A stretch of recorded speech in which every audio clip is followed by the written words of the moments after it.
Charlie Gladstone, my goodness, lovely to see you, to have you on my show. We've known each other for just a few years, although we haven't seen each other in probably as many.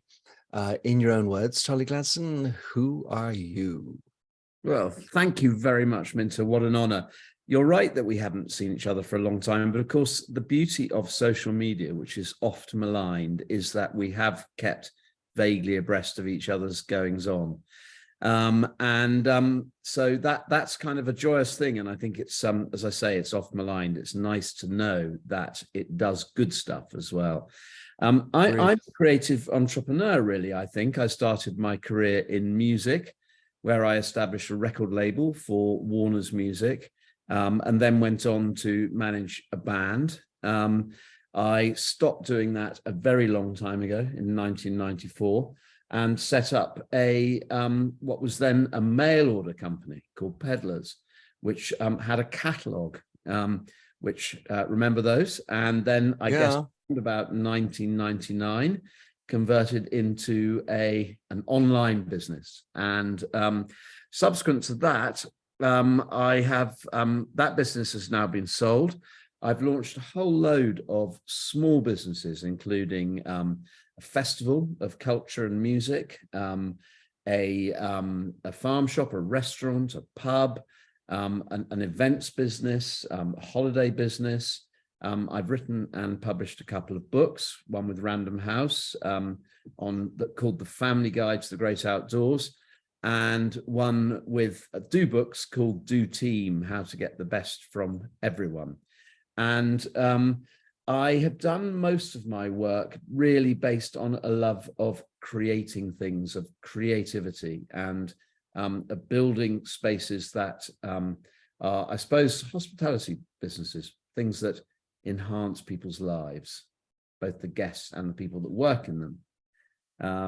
And I think what I've realized, and this probably leads to sort of the essence of why we're talking, is that after a long time, I've realized that I'm not really a business person. I'm really a people person. I think that there is a tendency to measure success of businesses financially. And of course, all businesses need to be financially successful in order to be viable. That's absolutely obvious. But that if I were to measure my success on the whole, it would be on hiring and retaining wonderful people. And I think that I thought many years ago that by this stage in my life, I am exactly the same age as you, that I would be someone who was quite rich and living in leisure. What I've understood is that I am not living in leisure. I work unbelievably hard because I love it, but that really the thing that I'll be remembered for, if indeed I'm remembered for anything, will be for enhancing people's lives, by which I mean, on the whole, those people are clearly my family, but on the whole, those people who have worked for me and who I hope will remember the things I taught them. I love teaching people how I think the world of business should operate. And you get to put it in practice. I do. I mean, I have a number of small businesses. Before the pandemic, I employed, I think, quite substantially over 100 people. I do employ less now. I think it's probably more like 70 or 80. That's probably been a natural evolution, which was inspired by the pandemic rather than just a pandemic-focused issue. But I definitely get to put it into application every day. I mean, in fact, I not only work with my wife, which is an interesting story in itself, in that I think there's a lot to learn about how to work with a partner. We've been married for 35 years. And so, you know, we've learned a lot about how to get on, but I also work with two of my daughters. And so I think I'm constantly concerned with legacy and family. And I think that there is a tendency at work to treat employees or colleagues or whatever as sort of slightly different to friends and family. And actually, there is not a huge amount of difference. The fundamental decency of how we should treat people shouldn't vary between home and work. And of course, if it doesn't, then you are bound to get the best out of people. And I think this is a pretty elementary kind of idea, that if you remember that everyone is someone's brother, sister, girlfriend, boyfriend, mum, dad, whatever, and you treat them accordingly, then you absolutely, almost without fail, are going to get something better out of them. It doesn't mean that you have to forgive behavior that is unacceptable, or not speak your mind, or not reprimand, or whatever. But I think if you can get to a point where you are thinking about them as human beings that are every bit as important as you are, wherever you sit in the chain, and I'm assuming for the sake of this example that you sit at the top, then not only do they have a better life, but my goodness me, you get a hell of a lot better out of them. And I think that's a big thing. I think you will draw much more from people if you treat them as human beings. And I think that, you know, we live in a world where we pretend that kind of Gordon Gekko is a thing of the past, and then watch ghastly programs like The Apprentice, or indeed Dragon's Den, which is one that we have in Britain, which is a sort of a program where you have to go and pitch your business to 4 or 5 really aggressive potential investors. But business really doesn't need to be like that. It doesn't need to be Trumpian or sugarian. I'm really on a mission to try and take that business away from that. Fair game, Charlie. And certainly from you and I probably know lots of Gordon Gekko-esque type of people who probably working in some financial services area, earning hand over feet and making a misery of people's lives. I think that's right. I mean, there are definitely people behaving like that. But I think that capitalism is inevitably going to have some people who behave in that way, in the Gordon Gekko way. I think that just generally, though, there is a misunderstanding of what success is. In other words, how we measure our success in business, but B, of how to get the best from people. And I think that my general philosophy would be that getting the best from people is more about vulnerability, candor, pulling rather than pushing, acceptance, thoughtful kind of engagement, and that these are all things that are not instinctively regarded as necessary in the workplace, but do really work. I mean, I think at the root of what I'm really interested in is probably emotional intelligence, which I think is defined most broadly as understanding your own emotions, and then understanding how to control them and not repress them, and then understanding the emotions of others around you, and trying to figure out how to exist with those. And I think that this kind of this inevitably therefore leads to a kind of kindness and a measured way of behaving in the office or in the workplace. And I just have a sense that this on the whole has not been how work has been seen. And I am thinking to an extent about sort of professional classes, but also, you know, the appalling sort of way in which companies, big, you know, global megacorps that are having people in warehouses and call centers and all the rest of it, the appalling ways in which they treat people. These can't conceivably get the best out of people. I mean, it is absolutely impossible that is the way to get the best out of people.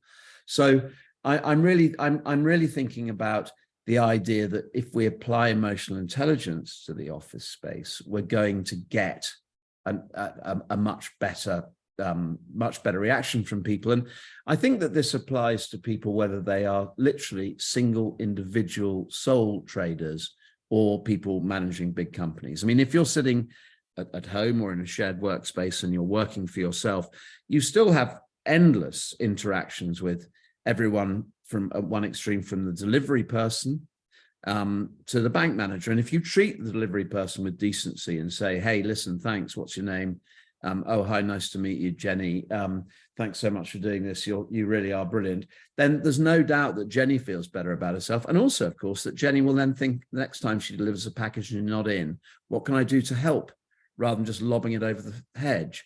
And equally with, at the other end, as it were, of the food chain, with the person who's loaning you money or the, whatever, there is this sense that you have to, you have to be decent with your bank manager, and people, I think people just endlessly react to kindness. And I think of course there are Gordon Geckos, and good luck to them. They make a lot of money, and they're generally miserable.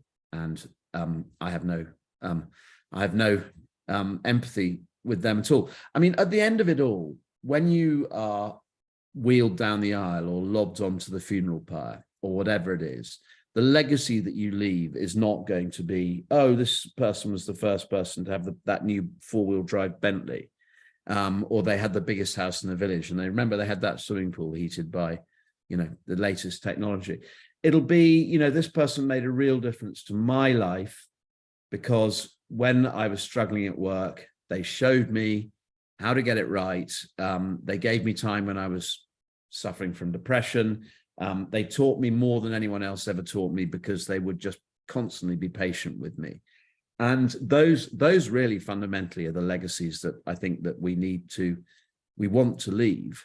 And, at the end of it all, if we apply them in life, then they will be the legacies that we leave. In any event, Charlie, what I would say is that would be your legacy. And in the end of the day, if the other person is only interested in having the big house, it'll be a short-lived legacy, because it doesn't have any remnants. So if you're talking to the others and you want to prescribe this notion of success, how do you define success, and how would you help somebody else to define success? Look, I mean, fundamentally, Minter, I understand that we all need to work and we all need to make money. I mean, that is a fundamental. And for me, my success has been partly predicated on making enough money to live a certain type of lifestyle. I mean, there is no doubt about that. But I would say to people, I would define my success as my ability to hire and retain great people, and probably, if not retain them, for them to be able to say in 10 or 15 years after leaving me, when I worked with Charlie and the Gladstones, they really taught me everything. And what they taught me more than anything else was the value of kind of empathy, using emotional intelligence, creativity, of listening, of being patient, and of not gossiping, and endless things like that. And I suppose that is how I would choose to define success, partly out of necessity. I mean, partly because, I have not made a fortune, and I don't expect I'll make a fortune anytime soon. But there's no doubt that anyway, the more that you learn to think and listen intelligently and with empathy and sympathy, the better you become at your job anyway. I mean, I think it's very interesting that you and I, in common with many other men, were brought up in a world where I'm not convinced that listening was entirely valued, and that he who shouted loudest or who walked with the most swagger would probably win. And I think that this has become blatantly apparent that is kind of what so many politicians have been brought up with. I'm talking generally about white males, but it seems to be the case, and so many captains of industry. But I think that the world may or may not be changing. I think it is changing, but I think more fool them, because they're not getting the best from people by listening. So I'm sort of slightly digressing from the question there, but I mean, I think that success should be about the ability to empathize and listen, because that gets things done. And ultimately, we're talking here about success at business, and that is a really good way of getting things done. And this isn't some kind of hippie manifesto. I mean, I do think that one has to know when to, and I hate jargon, but when to play the power dynamic. I think that there is a sense in which sometimes you have to say, you know what, guys, this is the way we're going.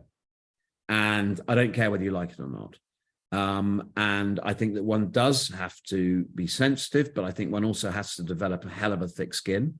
And I think that the value of making really quick, strong decisions and sticking with them is a really important skill. So I don't think it's all about sitting around going, hey man, how you feeling? Listen, let's Kumbaya. Yeah, exactly. It's really not about that stuff. It's about energy and drive. And I think, success from as a leader is actually, a lot of it's about imparting that energy and drive, about saying, you know what, guys, you're going to have to work later. You're going to have to work harder. And this is where, interesting enough, it may surprise you, but I really have an interest in what Musk has been doing with Twitter, where I think he's been actually, trying to save the business. He's obviously not done it in a way that pleases everyone. I get that. But having got in there and said, you're going to have to work harder. There are too many of you. Well, this is what we're doing. We'll get it done. I have a sense in which, this is probably not a popular opinion, but I have a sense in which people will look at Twitter in 5 years and go, wow, okay. He may not have got every touch point nailed. He may not have dealt with the actual fundamental of what it is that Twitter does well, which is allow conversations. I mean, I don't know. I think Twitter is known for its toxicity as much as it is for its vital role that it plays in communicating important things in, as it were, all over the world, particularly in disaster zones and all the rest of it. But I mean, it has to be a sustainable business. And it clearly was not when he went in there. If I was one of the 6,000 or 7,000 people he made redundant by email, I would be as pissed off as they are. I get it. But I do admire his sort of, throwing his weight around, because he's getting it done. Well, maybe we'll get into that in a second. But the thought that goes through my head, Charlie, listening to you is success is through the process, not the result. And in the process, part of it is the kindness, the listening, also the tough decision-making. And that is what you really focus on, as opposed to the bottom line at the end of the day. That's an interesting observation. I think that if I could flip it around, I would say you are entirely right. And it probably is a function of imposter syndrome, which is something that I, in common with many other people who don't really regard ourselves as adults, suffer from endlessly. I can hardly believe that I'm a 59-year-old man with 6 children and 3 grandchildren. I feel like an imposter. So to an extent, that the reason that I raise that is I think that the result is never really achieved. It's like that thing when you're a kid and you're at university or school and you think, when I finish these exams, I'm going to go absolutely ape with celebration. You walk out of the exams and you're like, right, what's on tomorrow? And I think that's a function of being driven. It probably is, you're right, a function of enjoying the process, but I don't see how a result can ever be achieved in business. I mean, if you're an artist and you paint a picture and you sell your first picture, you don't think that's the result. You think, I want to sell the next series. If you're Elon Musk and you make money out of X or Y, at the other end of the scale, you no doubt think, what can I do next? And I think that there is a sense by which you must enjoy the process, because the process is the only thing, because there is not a result. I mean, the businesses I've chosen to be involved in, I think, are peculiarly treadmill-like: retail, restaurants, events, cultural events, because in a restaurant, you can have an unbelievable service. Everybody washes stuff up and puts it away. You start again at breakfast the next morning. It's an extraordinary kind of treadmill. So you're right, you have to enjoy the process. And I think that this is probably the biggest cliche that us humans share at moments of kind of existential doubt or whatever, or out of despair, is, we've just got to enjoy the moment, and the moment is the process. And I think that what we have to do is to try to find joy in our work. I think that doing work you enjoy is the greatest privilege provided you don't live in poverty, that you can actually have. I think that we have to therefore try to find not just work that we enjoy, but a way of working that we enjoy. I mean, I know plenty of people much younger than me, my children are in their 20s and 30s, who really have always wanted to be graphic designers or filmmakers or whatever, and that they seem to kind of always be searching for the kind of end result, rather than just saying, you know what, I love the process just of designing. And I think that's probably where the value of creativity comes in. I met a really interesting guy in New York, actually, funnily enough, just 2 or 3 days ago, who said to me, I'm not entirely sure I believed him, but I've yet to Google him, but that he'd been a scriptwriter for all of his life. And he hadn't really ever sold anything. He just made enough money to kind of get by, but he just loved being creative, and that was enough for him. And, the opportunity was there, I guess, for him every day to get up and enjoy the process. So I think it's all about the process, Minter. I think, and it's all about this trying to enjoy what you do every single day. And that's best achieved through decency and kindness, but also the application of creativity. I mean, look at you, you've made up your own thing. You're doing it. You're good at it. But the real joy from it comes from the process, I suspect. Entirely. I don't write a book to make $1 million. Well, I know, but even if you do write it, you'll think, right, I've done that one. What can I do next?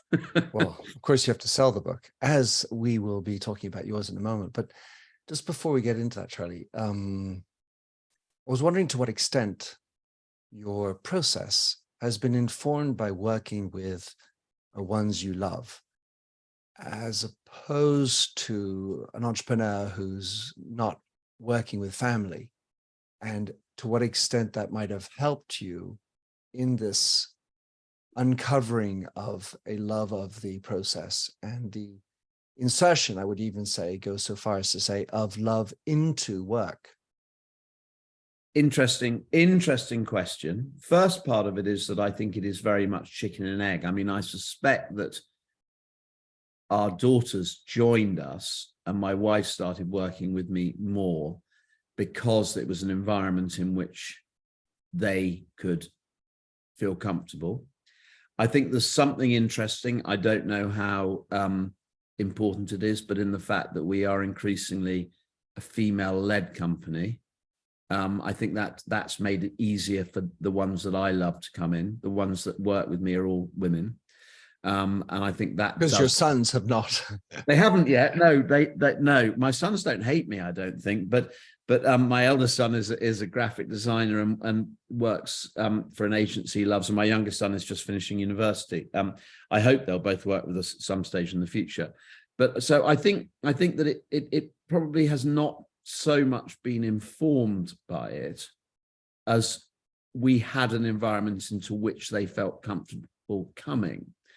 I do think that there is nevertheless a kind of sense in which you get better and better every day. And you know, if your ears are open and your eyes are open, you do learn from people just by stopping and looking at them. And I have learned a fair amount from the senior women that I have in my business about not throwing my weight around, not necessarily talking the loudest, not thinking I'm great.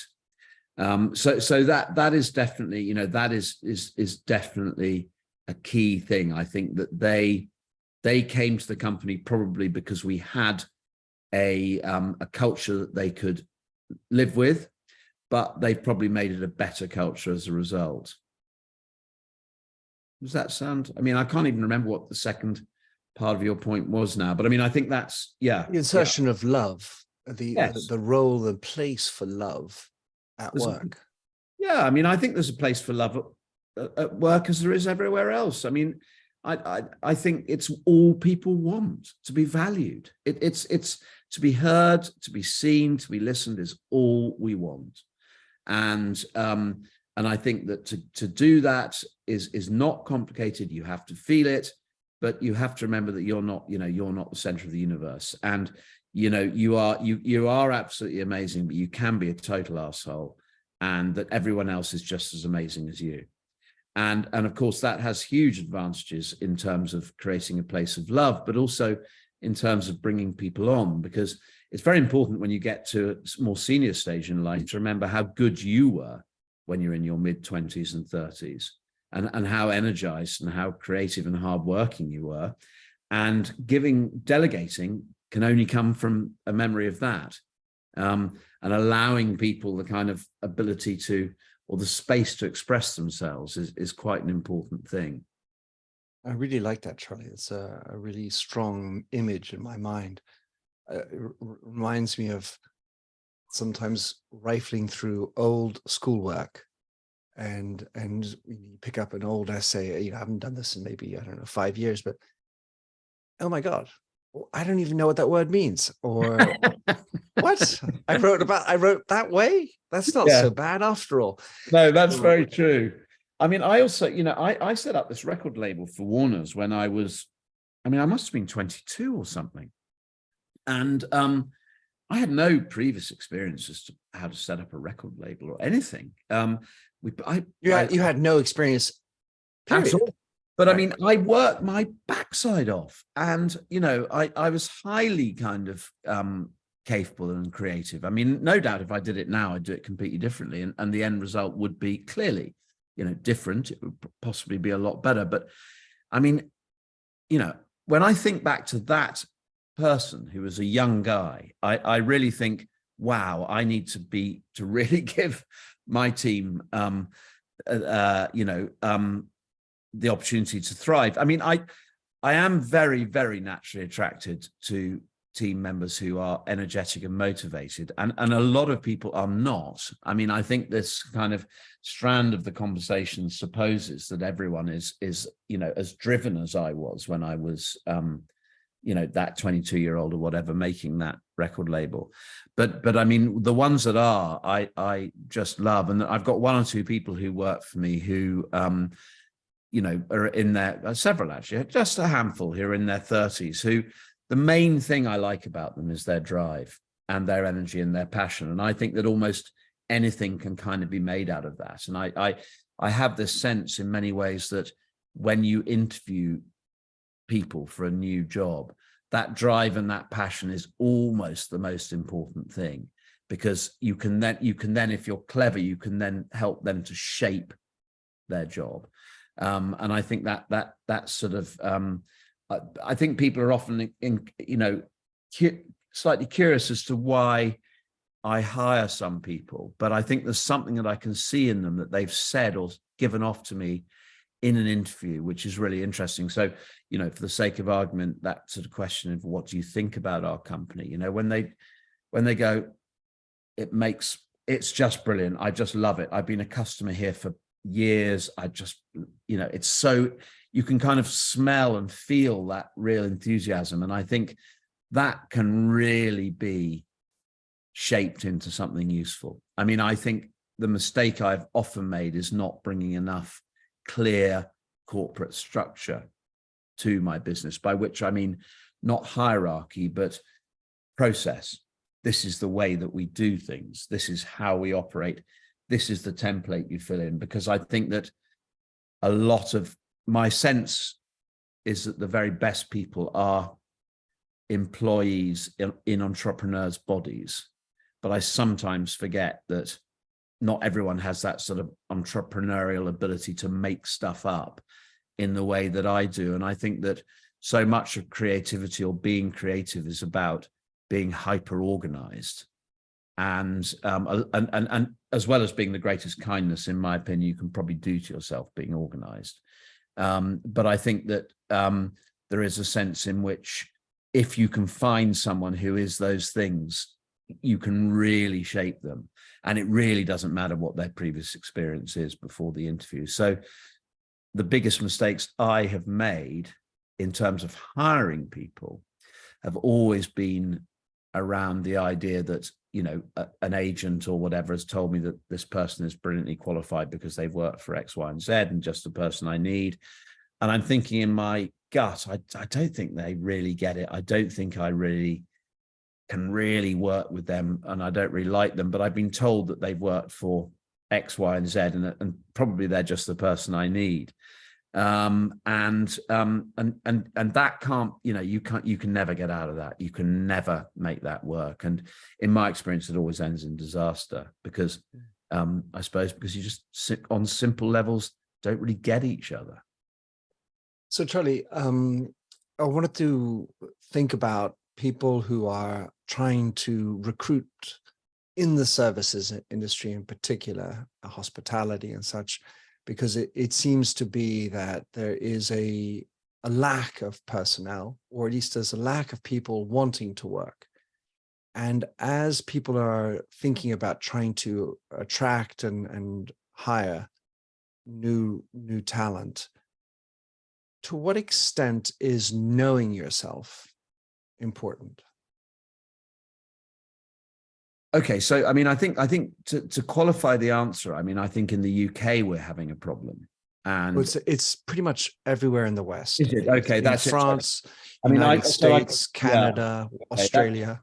Kind of annoying because I can't blame Brexit for it. Afraid not. Knowing yourself as the interviewer, do you mean? I think both. Knowing yourself as the interviewer and hirer, and knowing yourself as a recruit. To what extent do you feel it's important that behind that motivation that you're talking about, that actually it comes from a place of self-knowledge, or it's just a place of motivation? Yeah, interesting. Interesting. I mean, I think at the root of this problem is the simple fact that we have to try to persuade the consumer to spend more money on the things we're offering in order to make the job more attractive. So we have to be prepared. I mean, having been in New York last week, I was quite blown away by how expensive a lot of restaurants have become. But then on the other hand, and I mean, I don't approve of their insane tipping system versus pay, but that's another matter. But I mean, I think that we have to value the things we're purchasing. And in my world, where it's food and drink and artisan goods, the fundamental has to be that in order to attract people, we have to be able to charge our customers more so we can pay our staff more. Vicious circle. But in terms of knowing yourself, I mean, I think you just have to know what you really want to do. And that is hard.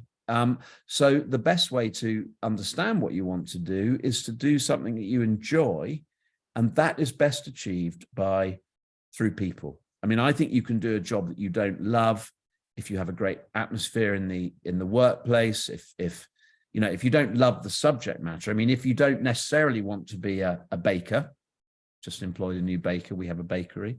So I'm not talking about this person specifically, but if you don't absolutely love being a baker, but your colleagues on the floor are great and your boss is, interested in you and knows your name and asks you questions, and your customers say, my God, that's the best baked good I've ever put in my mouth, then, frankly, that's good. So I think that knowing yourself is an ongoing process. I think you will only understand what it is that you want from life when you get it. And I think it feels good. And that I think is about those, the people, the warmth, the engagement, the chatter. I mean, I'm always impressed by, and I mean, people laugh when I say this sometimes, I'm always impressed by when I go to certain supermarkets. I think it's great when I see staff just chatting, because I think they must be allowed to chat. And I think that's necessary. And when I read reports of people in great big warehouses being kind of, laser gunned because they stopped to go to the loo or whatever it is, I just think, well, how unspeakably miserable and inhumane. And so when I go to Tesco and I see people chatting away, I don't think, oh my God, they're so lazy around here. No one gives a monkeys. I think this is the stuff of life. This is oxygen. And I'm glad they're allowed to do that. So that maybe is knowing yourself, knowing what you want, knowing what's important. And I really do admire people who know what they want. I think generally we don't often know what we want until we're shown it. Yeah, you have to experience certain things. So let's talk a little bit about your book, because this notion of conversation is something you talk about. So your book is called Do Team: How to Get the Best from Everyone. This is your latest book. And so amongst the things you write about, and it's written with a candor, which is very, very clear and very evident in the reading. You talk about the role of conversation, so long as it's not gossip. The question for you is, to what extent do you believe in the place of meaningful conversation, deep conversation, personal conversation at work, in the boardroom, or on the shop floor? Hugely. I mean, I think interesting conversation is almost the greatest currency that we can have. And I don't think it has to be born of a great education or a particular eloquence. I think it is just something to do with being interested in stuff. And one of the things that I think that, the greatest gifts we can have is to find something that's interesting to us. And it literally doesn't matter what it is. I don't mind if someone collects Lego figurines and that floats their boat, or if someone is a world expert on Rothko. I don't think that matters. And I think, therefore, that listening to people is really important. I think that meaningful conversation is kind of everything, but also so is chit chat. Did you see this? Have you seen Succession? Have you seen this or that? That's interesting. What I think is really unpleasant, and we all do it to an extent, is gossip and bitching. But I understand their defense mechanisms. I understand that they are that they're just ways of saying I'm better than you. But I think that if one could try to discourage gossip, I think that's really important. I think that you can get two types of gossip in businesses. You can get gossip about people who work with you, but also about customers. And that is absolutely lethal. I mean, I did once employ a woman who was very capable in every other regard, but every time she put down the phone to a customer about something or other, she'd have some moan about, oh my God, I can't believe, this person wants their invoice paid on time, or, whatever it is. And that, of course, sets a really bad framework for how we engage with the people that we are selling to, who we have to see, we have to respect them. But also, I think that if you were just to say, I'm not interested in any moaning, why don't we say good things? Why don't we say, so nice to see that person. God, she looks fantastic. She's so kind. She's so considerate. She's always here.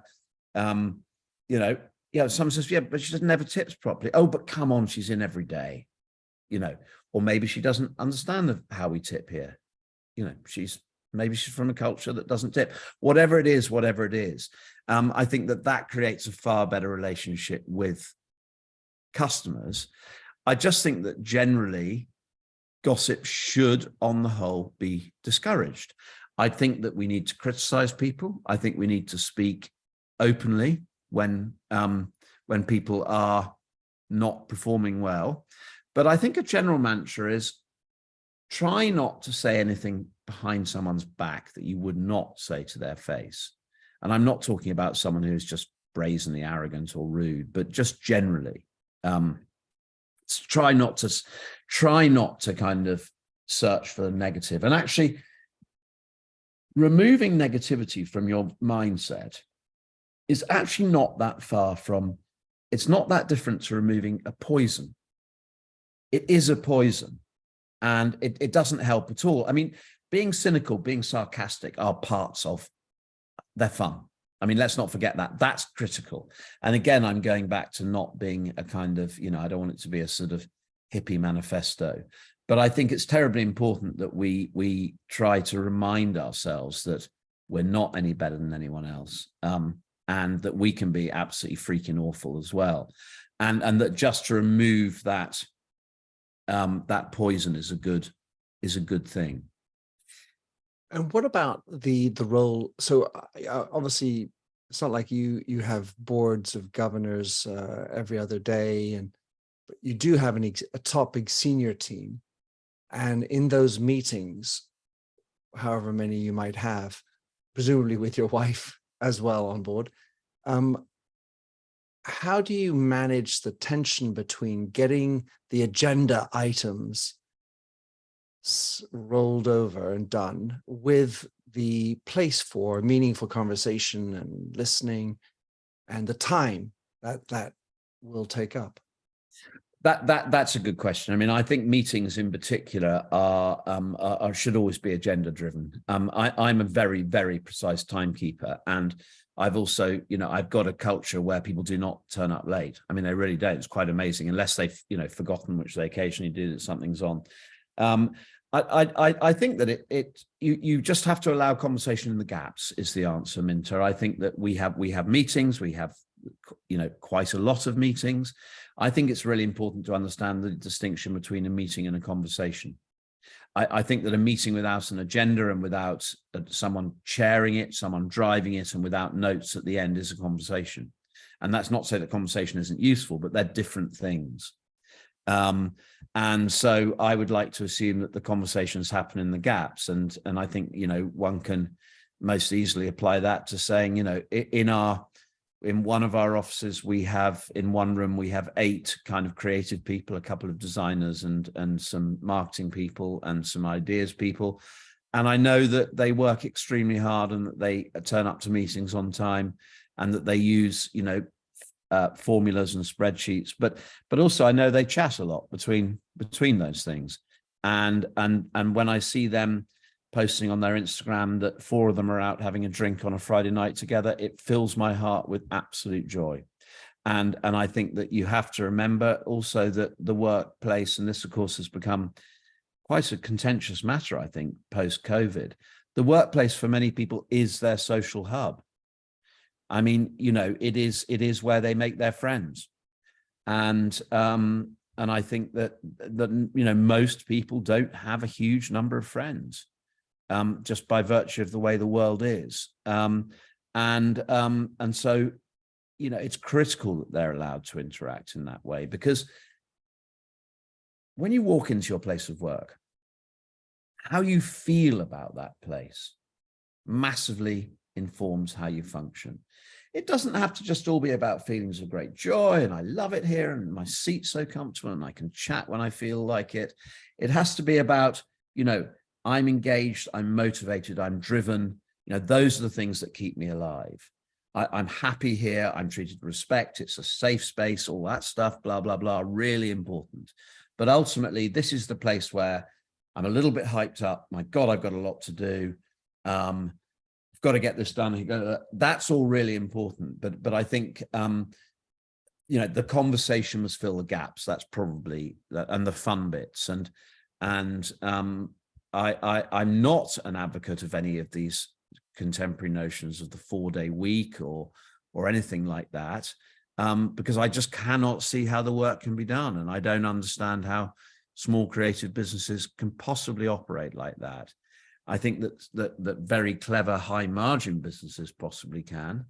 Creative agencies that are charging 250 grand to rebrand something relatively simply probably can, because their margins, 125 grand on that and all the rest of it. But in my businesses, we are going to have to work unbelievably hard. But in doing that, I think we're also acknowledging that for so many entrepreneurs, work-life balance is not a thing. You're going to have to break your backside to make it work. And I think that your team are going to have to realize that, but that doesn't mean that they can't have fun at work and after work. But I don't buy into this kind of shorter Fridays and all this sort of stuff. And when people talk about productivity remaining the same in a 4-day week, I don't believe it. I think it's not.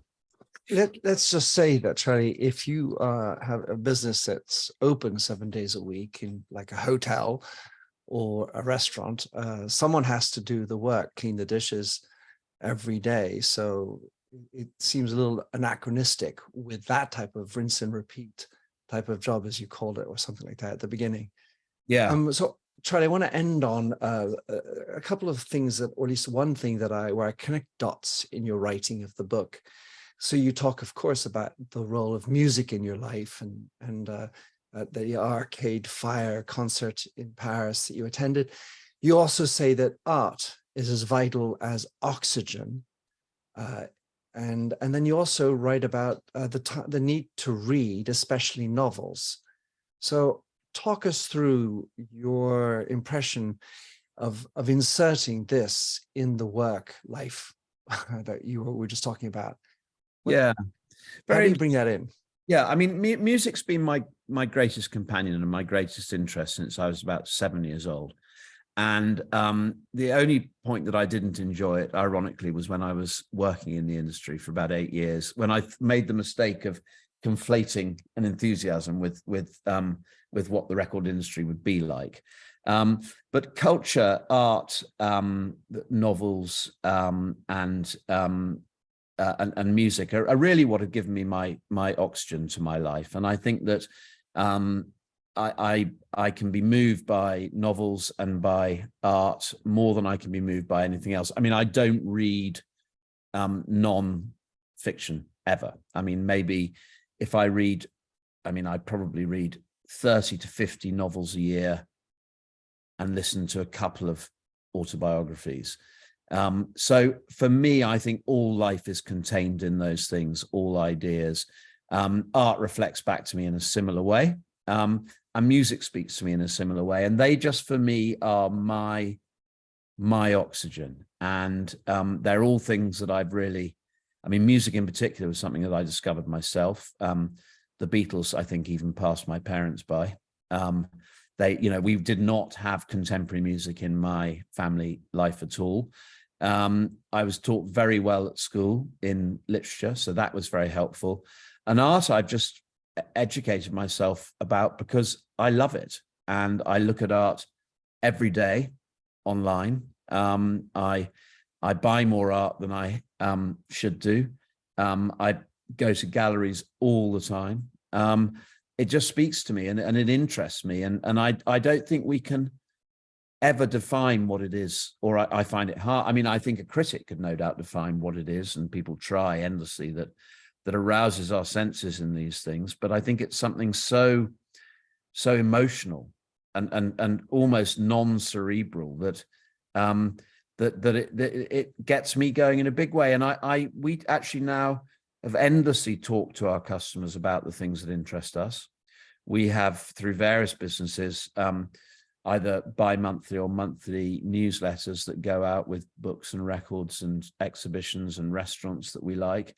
And I also believe in a workplace that has attractive things on the walls and good, and that inevitably involves, art. I mean, I don't think there's much high art involved, but we have nice things on the wall. We have a nice atmosphere. We encourage the discussion of books. I mean, only yesterday, two of my team were recommending a Booker Prize winning author's most recent book, and they both read it. And I just thought, God, these are just the kind of conversations I want to have in the people. We're not a group of intellectuals by any means, but I mean, those are the things. I find it crucial to have some good books in the office, some magazines, some people that appreciate things, whatever it is, whether it's clothes or plants or whatever. I think those are really important things. Love it. Well, I write nonfiction for my sins, and I write about conversation. I talk often about the art of conversation, and the last article I published was actually the conversation of art. And enjoyed that play. Charlie Gladstone, so lovely to chat and hear your convictions and your experience, the foibles, the family, the fun, lots of F's in there. How can someone go get your book, Charlie, which was a delightfully fun, candid read on how to lead, get the most out of your people, and follow you, track you down? What are the best ways? Well, okay, first things first. Sorry, I, of course, have only ever written 2 books, and they're fiction, because they're non-fiction, because it's far too difficult to write fiction for me. But I think that, you know, novels can inform the way that we think about life just as much as books about how we should behave. My book, Do Team, is published by the Do Book Company. And it's available from literally all good booksellers. And if people are interested in any of my work, I have a small sort of holding page website called charliegladstone.com that they can contact me through if they're so interested, and just have a glance at some of the projects that I'm working on at the moment. But I'm not really here to sell anything. I'm just here because you're a very interesting and engaging man to speak to, and that's what I like. That's what I like doing most of all, Minter. Thank you for the honor of it. My pleasure, Charlie. Thank you for coming on. Lovely to talk with you, and look forward to an in real life hug and catch up. Absolutely. Thank you. Lovely. Anyway, it looks genuinely nice to see you, Minter. Thanks for giving me the opportunity.